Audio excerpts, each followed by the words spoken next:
about how fisheries worked and what actions worked and didn't work to manage these fisheries well.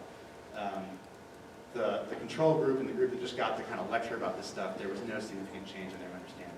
So getting anglers involved in actually making decisions helps them to learn more about the system. I think that works to our in this room and our as a society's benefit for managing the systems well. It also puts skin in the game, right? You make different decisions when you have real responsibility for not messing things up, right? And when the buck comes back to you. So I think finding more ways to meaningfully integrate anglers into decision making is potentially a really powerful thing. And then we need to send signals of scarcity. Open access resources are really hard to manage. The tragedy of the commons happens. Anglers need to have signals that they're using a resource, whether that's actual fish or fishing opportunities, that is in limited supply and that their actions have consequences for that resource, right? And so one way to do this is to move, and I'm hoping I don't get things thrown at me as I say this. This, even to me, feels like blasphemy in some ways.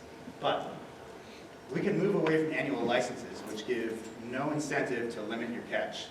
They don't distinguish the different impacts that somebody who fishes occasionally, somebody who fishes a lot, have on the resource.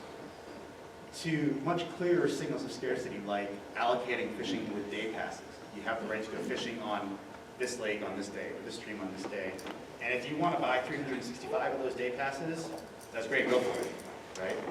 But if you don't, that's okay too, right? So signals of scarcity, signals of cost.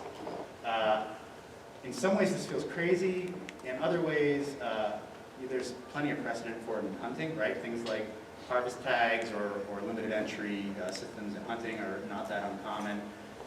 It may not be that big a lift for us to try to implement that kind of stuff in fisheries. Okay, I'm going to wrap up. Here's stuff I said. Scale is important. We need to think across landscapes. We need to think across many generations.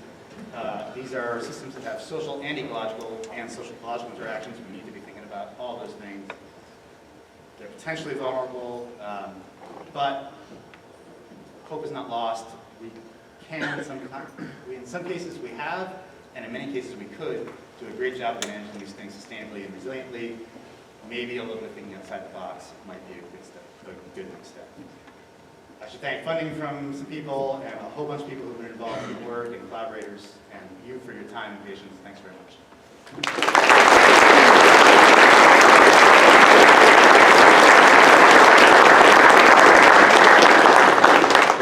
Jess tells me we have a minute or two for questions if there are any.